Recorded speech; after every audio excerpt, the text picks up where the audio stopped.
നമസ്കാരം. നമ്മുടെ പുതിയ ജ്യോതിഷ പങ്ക്തിയിലേക്ക് എല്ലാ മാന്യപ്രേക്ഷകർക്കും സ്വാഗതം.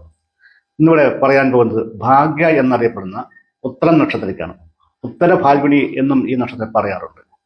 ഈ നക്ഷത്രം 4 പാദങ്ങളിൽ ഒന്നാം പാദം ചിങ്ങക്കൂറിലും ബാക്കിയുള്ള 3 പാദങ്ങൾ കന്നിക്കൂറിലുമാണുള്ളത്. കന്നിക്കൂറിൽ 3 പാദങ്ങളിൽ സ്ത്രീകൾക്ക് പ്രാധാന്യം ഉണ്ടാവുകയും ഒന്നാം പാദമായ ചിങ്ങക്കൂറിൽ ജനിക്കുന്ന പുരുഷന്മാർക്കാണ് കൂടുതൽ പ്രാധാന്യം ഉണ്ടാവുന്നത്. അതിൽ രാശിനാഥനായിരിക്കുന്ന ആദിത്യനും ദശാനാഥനായ ഗ്രഹം ആദിത്യനും കൂടി തന്നെയാണ്. അതുകൊണ്ട് ചില പ്രത്യേക സ്വഭാവവിശേഷങ്ങൾ ഈ നക്ഷത്രക്കാർ കാണാവുന്നതാണ്. സ്ഥിരോത്സാഹവും സ്വതന്ത്ര ബുദ്ധികാരും മേധാവിത്വ സ്വഭാവമുള്ളവരുമാണ് ഇവർ. പല കാര്യങ്ങളും ആസൂത്രണം ചെയ്ത് നടപ്പിലാക്കാനും അത് വിജയിപ്പിക്കാനും പരിശ്രമിക്കുന്നവരാണ്. യൗവന കാലഘട്ടത്തിൽ ഒരുപാട് സംഘർഷങ്ങളും അനുഭവിക്കേണ്ടി വരുന്നതാണ്. എന്നാൽ ശൈശവകാലത്ത് ഒരുപാട് പ്രയാസങ്ങളും ശാരീരിക ക്ലേശങ്ങളും കുടുംബ ദുരിതങ്ങളും ഇവർക്കുണ്ടാവുന്നതാണ്. അതിനെല്ലാം അതിജീവിച്ചുകൊണ്ട് രണ്ടാമത്തെ ദശയായിരിക്കുന്ന ചന്ദ്രദശയിൽ സാമാന്യ ഫലങ്ങൾക്ക് സാധ്യതയുണ്ട്. 3 കഴിഞ്ഞ് 3-ാം ദശ ചൊവ്വാദശയാണ്. 4-ാമത്തെ ദശ രാഹുർദശ ആണ് ഏറ്റവും പരീക്ഷണ ഘട്ടങ്ങളിൽ കൂടി കടന്നുപോയ ദശ. ഒരുപാട് പ്രയാസങ്ങളും ഉദ്ദേശിച്ച പ്രകാരമുള്ള വിദ്യാഭ്യാസങ്ങൾ നേടുന്നതിനോ സാധിക്കാത്ത പല ആൾക്കാരും ഈ നക്ഷത്രക്കാരിൽ പെടുന്നുണ്ട്. അവിടെ തീരുമാനങ്ങൾ വെച്ച് ഇച്ഛയ്ക്കനുസരിച്ചോ മാതാപിതാക്കൾ വേണ്ടതായിട്ട് താല്പര്യം കൊടുക്കാതിരിക്കുകയും അതുകൊണ്ട് കുടുംബത്തിൽ ഇവർക്ക് ചില അസ്വസ്ഥ അനുഭവങ്ങൾ ഉണ്ടാവുന്നതായിരിക്കും. കുടുംബക്കാർക്കുണ്ടാവുന്ന സാമ്പത്തിക പ്രതിസന്ധിയും അത് സാമൂഹ്യപരമായിരിക്കുന്ന വിഷമതകളും അവരെ അലട്ടുന്നുകൊണ്ട് അവർക്ക് വേണ്ടത്ര കാര്യങ്ങൾ കുട്ടികളിൽ ചെയ്യാനോ അവരെ ഉണർത്തിക്കൊണ്ടുവരുവാനോ സാധിക്കാത്ത അവസ്ഥ വരുന്നു. ഈ ഒരു കാര്യം കൊണ്ട് കുട്ടികൾ ഒരുപാട് മാനസിക വിഷം ഭാവിയിലേക്കൊക്കെ വ്യാപിക്കുന്നതായിരിക്കും. ശരിയായ ഒരു കർമ്മ ഗുണം ലഭിക്കുന്നതിനോ അതല്ലെങ്കിൽ ഒരു സാമ്പത്തിക നേട്ടം ഉണ്ടാക്കുന്നതിന് ഇവർക്ക് സാധിക്കാറില്ല. അപ്പോൾ സ്വന്തം പരിശ്രമം ചെയ്തുകൊണ്ടായിരിക്കും പിന്നീട് അവർ നേട്ടമുണ്ടാക്കുന്നത്. ഒരു സുഹൃത്ത് ബന്ധമാണെങ്കിൽ ആത്മാർത്ഥമായ സുഹൃത്ത് ബന്ധം ഉണ്ടായിത്തീരുകയും പല സഹായങ്ങളും മറ്റുള്ളവർക്ക് ചെയ്തു കൊടുക്കുകയും ചെയ്യുന്നതായിരിക്കും. ഈ കാലഘട്ടങ്ങളിൽ ചില പ്രണയബന്ധം ഉണ്ടായിത്തീരുകയും അതിനോട് ആത്മാർത്ഥമായിട്ട് സമീപിക്കുകയും എന്ത് വിഷമം സഹിക്കാനും എന്ത് ത്യാഗം ചെയ്യാനും ഇവരതിന് തയ്യാറാകുന്നതാണ്. എന്നാൽ ഇത് സ്വീകരിക്കുന്ന പങ്കാളി പൂർണ്ണമായി ആത്മാർത്ഥതയല്ല ഇവരോട് കാണിക്കുന്നത്. അതുകൊണ്ട് ചിലപ്പം ചില ചതിപ്രയോഗങ്ങളും ചില ചിന്തകളും അവരെ നയിക്കുന്നതായതുകൊണ്ട് പല വിഷമതകളും അതിനുശേഷം ഉണ്ടാകുന്നതാണ്. ഇങ്ങനെ പ്രണയബന്ധത്തിൽ കൂടി വിവാഹം കഴിക്കുന്ന ആൾക്കാർക്കും ദാമ്പത്യപരം പല പ്രശ്നങ്ങളും പിന്നീട് ഇത് വേണ്ടിയിരുന്നില്ല എന്നുള്ള ഒരു പുനർചിന്തയൊക്കെ അവരെ അലട്ടിക്കൊണ്ടിരിക്കുന്നതാണ്. സുഹൃത്തുക്കളായ ആൾക്കാരാണെങ്കിലും പല സഹായം ചെയ്യുമെങ്കിൽ തന്നെയും അവരിൽ നിന്നും സഹായം സ്വീകരിച്ച ആൾക്കാർ തിരിഞ്ഞു വെക്കുന്നതായിട്ടും അവരുടെ ചതിപ്രയോഗങ്ങൾ ഇവിടെ പെടുന്നതായിട്ടും കാണുന്നുണ്ട്. ജാമ്യം നിൽക്കുക, മറ്റുള്ളവർക്ക് സാമ്പത്തികം കടമെടുത്തു കൊടുക്കുക എന്നൊക്കെ ചെയ്യുമ്പോൾ അതിനുള്ള തിക്തഫലങ്ങളായിരിക്കും പിന്നീട് അവർക്ക് അനുഭവിക്കേണ്ടി വരുന്നത്. ഒരു സ്വതന്ത്ര ചിന്താഗതിക്കാരാണെന്ന് പറഞ്ഞല്ലോ. പല കാര്യങ്ങളും മനസ്സിലാക്കാനും ജീവിതത്തിന് വിജയത്തിന് ഉപയോഗപ്പെടുത്തുന്നതിനും ഇവർ ആത്മാർത്ഥമായി പരിശ്രമിക്കുന്നവരാണ്. മാതാപിതാക്കളെ അമിതമായി സ്നേഹിക്കുകയും ആത്മാർത്ഥമായിട്ട് സഹകരിക്കുകയും ചെയ്യുന്നുണ്ടെങ്കിൽ തന്നെയും മാതാപിതാക്കളുടെ ഒരു അനുകൂല നിലപാട് ഇവർക്ക് പലപ്പോഴും വിരോധമായിട്ടാണ് കണ്ടിട്ടുള്ളത്. ഭാവിയിലേക്കുള്ള കാര്യം രൂപകൽപ്പന ചെയ്തുകൊണ്ട് അതിലേക്ക് അശ്രാന്ത പരിശ്രമം ചെയ്യുന്നതിന് ഇവർ സദാ സന്നദ്ധരായിത്തീരുന്നതാണ്.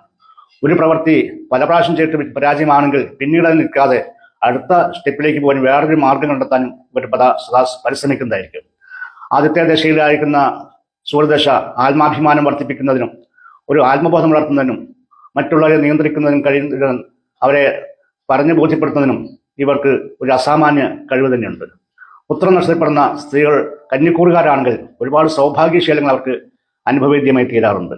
വസ്ത്രാഭരണങ്ങളിലും അതുപോലെ തന്നെ ഇഷ്ടപ്പെട്ട വസ്തുക്കൾ വാങ്ങുന്നതിനും ഇവർ യാതൊരു മടിയും കാണിക്കാറില്ല. അതിനുള്ള സാമ്പത്തിക സ്ഥിതി കൂടുതൽ വേണ്ടി വന്നെങ്കിൽ തന്നെയും അത് ചെലവഴിക്കാൻ ഇവർക്ക് യാതൊരു താല്പര്യവും കുറവുണ്ടാകത്തില്ല. എന്നാൽ അതനുസരിച്ചുള്ള ഗുണഫലങ്ങൾ ഇവരിൽ കാണാറില്ല. പല കാര്യങ്ങളിലും നിശ്ചയദാർഢ്യ പ്രവർത്തികളിൽ തന്നെയും പല അവസരങ്ങളിലും മാനസിക തകരുകയും കുടുംബാംഗങ്ങളിൽ ചില അകൽച്ച ഉണ്ടാക്കുകയും ചെയ്യുന്നതായിരിക്കും. മിക്കവാറും ആൾക്കാർ അന്യദേശവാസികളായിട്ട് വരികയും അതുകൊണ്ടുള്ള ഒരു പുതിയ ജീവിതമാർഗം കെട്ടിപ്പടുക്കുകയും ചെയ്യുന്നതാണ്. പലർക്കും മൂലകുടുംബമായിട്ടുള്ള ബന്ധം നഷ്ടപ്പെടുകയും കുടുംബാംഗങ്ങൾ തന്നെ ഇവർക്ക് വിരോധികളായി തീരാൻ സാധ്യതയുണ്ട്. പലരും പൂർണ്ണമായും ഈശ്വരവിശ്വാസത്തിൽ അധിഷ്ഠിതമായിരിക്കുന്ന ജീവിതം നയിക്കുന്നവരാണെങ്കിൽ തന്നെയും അന്ധമായ കാര്യങ്ങളിലേക്ക് പോകുന്നതിനോ അതല്ലെങ്കിൽ ആൾദൈവങ്ങളിലേക്ക് പ്രാധാന്യം കൊടുക്കുന്നതിന് ഇവർ തയ്യാറാവുകയില്ല. ജീവിതത്തിലുടനീളം സംഘർഷങ്ങളാണ് ഇവരെ നേരിട്ടുകൊണ്ടിരിക്കുന്നത്. അതിനുശേഷം രാഹുർദേശം അന്ത്യഘട്ടത്തിൽ വരുമ്പോൾ പല വസ്തുക്കൾ അതിനുമുമ്പ് നേടിയിട്ടുണ്ടെങ്കിലും അതൊക്കെ നഷ്ടമാവുന്ന രീതിയിലും ഒരുപാട് മാനസിക അധപ്പതനത്തിലും ചെന്നുപെടുന്നതായിരിക്കും. മറ്റുള്ള ആൾക്കാർ ചില തർക്കങ്ങൾ ഉണ്ടായിത്തീരുക, സ്റ്റേഷൻ മുഖാന്തരമായുള്ള ബന്ധങ്ങൾ ഉണ്ടായിത്തീരുക, മാനസികമായിട്ടുള്ള സ്ത്രീകളുമായിട്ടുള്ള കലഹം ഉണ്ടായിത്തീരുക മുതലായ കാര്യങ്ങളൊക്കെ ഈ കാലഘട്ടത്തിൽ ഉണ്ടാവുന്നതായിരിക്കും. സ്ത്രീകളെ സംബന്ധിച്ചിട്ട് ഒരു ഉത്തമ ഭാര്യയായിട്ട് നിലനിൽക്കാനും എല്ലാ ഗുണഫലങ്ങളും അവൻ്റെ കഴിവുകളും പ്രയോഗിച്ചുകൊണ്ട് കുടുംബത്തെ രക്ഷപ്പെടുത്താനും ഇവർ പരിശ്രമിക്കാറുണ്ട്. എന്നാൽ ഇവരുടെ ശീലങ്ങൾ പൂർണ്ണമായിട്ട് പങ്കാളി ഉൾക്കൊള്ളാൻ സാധ്യത കുറവാണ്. അതുകൊണ്ടുള്ള മാനസിക വിഷമതകളും അതുപോലെ ദാമ്പത്യ കലഹങ്ങളും പതിവായ രീതിയിൽ ചെയ്യുന്നുണ്ട്. ഒരു പൂർണ്ണ ദാമ്പത്യ സുഖം സ്ത്രീകളെ സംബന്ധിച്ച് കിട്ടാൻ ബുദ്ധിമുട്ടാണ്. അതുപ്രകാരം അവർ മറ്റു ചില ബന്ധങ്ങളിലേക്ക് തിരിയുന്നതിനും ചില അനുചിതമായ കാര്യങ്ങൾ തയ്യാറാവുകയും ചെയ്യുന്നുണ്ട്. ഇതൊക്കെ ജീവിതത്തിന്റെ പരാജയങ്ങളായിട്ടാണ് കാണേണ്ടത്. ഉത്തരനക്ഷത്രക്കാർ പൊതുവെ ശാന്ത സ്വഭാവക്കാരായിരിക്കും. വിജ്ഞാനം നേടുന്നതിനും ഉന്നത വിദ്യാഭ്യാസം നേടുന്നതിനും ഇവർക്ക് പ്രത്യേക ചാതുര്യമുണ്ട്. ഒരു കാര്യം ഒരു തവണ കേട്ടാൽ മനസ്സാക്കി ചെയ്യുന്നതിനും അതിനെ സ്വയം ചിന്തിച്ചുകൊണ്ട് അതിൻ്റെ മറ്റ് പ്രധാനപ്പെട്ട കാര്യങ്ങൾ മനസ്സിലാക്കാൻ വേണ്ടി സ്വയം പരിശ്രമിക്കുകയും ചെയ്യുന്നതായിരിക്കും. സാമ്പത്തിക നേട്ടം ഉണ്ടാക്കുന്നതിന് ഒരു മധ്യവയസ്സിന് ശേഷം ഏകദേശം 35 ശേഷമായിരിക്കും സാമ്പത്തികമായിട്ട് നേട്ടം ഉണ്ടാക്കാൻ സാധിക്കുന്നത്. എന്നാലും ഹൃദയ സംബന്ധ രോഗങ്ങളും മൂത്രാശയ രോഗങ്ങളും ഇവരെ സദാ പിടികൂടുന്നതായിട്ട് കാണുന്നുണ്ട്. പല കാര്യങ്ങൾക്കും മറ്റുള്ളവരുടെ ഉപദേശം തേടുമെങ്കിൽ തന്നെയും അത് പൂർണ്ണമായിട്ട് അവനവൻ്റെ ജീവിതത്തിൽ പകർത്തണമെന്നില്ല. മറ്റുള്ളവരെ സഹായിക്കാനും ഇവരുടെ ഉപദേശം മറ്റുള്ളവർക്ക് പ്രയോജനപ്പെടുത്താനും പല അവസരങ്ങളും ഉണ്ടായിരിക്കുന്നതുമാണ്.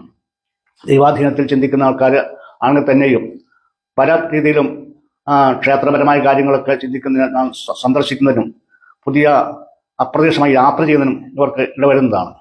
അന്യദേശം വാസം ചെയ്യുന്ന ആൾക്കാർക്ക് കർമ്മ സംബന്ധ ചില വിഷമതകളൊക്കെ സംഭവിക്കാൻ സാധ്യതയുണ്ട്.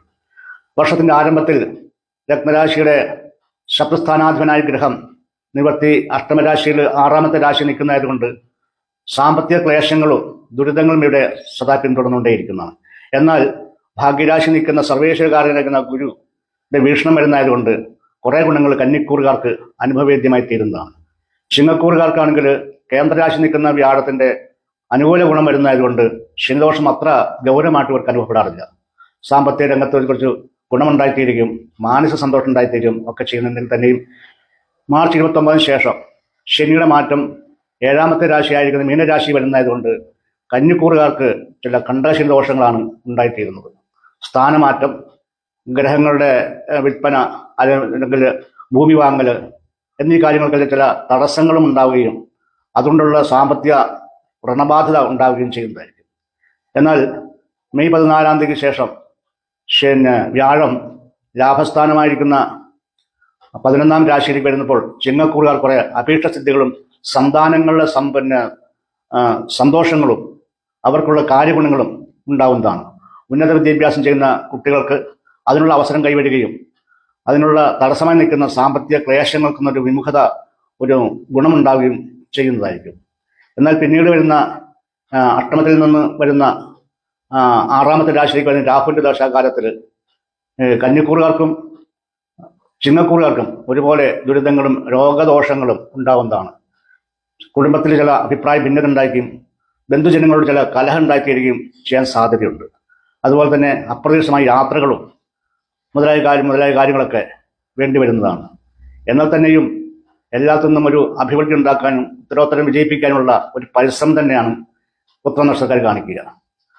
ദൂരദേശത്ത് യാത്ര ചെയ്യാനും ദൂരദേശത്ത് കർമ്മം ചെയ്യാനും ഇവർക്ക് ഭാഗ്യം അനുകൂലമായി ലഭിക്കുന്നുണ്ട്. 4 പാദങ്ങളുടെയും അനുഭവങ്ങൾ വ്യത്യസ്തമായി തീരാറുണ്ട്. അവിടെ ജനനസമയത്തിൻ്റെ പ്രത്യേകത കൊണ്ടും വ്യത്യാസം കൊണ്ടുമാണ് ഇതൊക്കെ അനുഭവപ്പെടുന്നത്. അതുകൊണ്ട് ജാതകം പ്രത്യേകമായിട്ട് എല്ലാ ആൾക്കാരും പരിശോധിച്ചുകൊണ്ട് അതിൻ്റെ ഗുണദോഷം ചിന്തിച്ച് വേണ്ടതായി പരിഹാരം ചെയ്യേണ്ടതാണ്.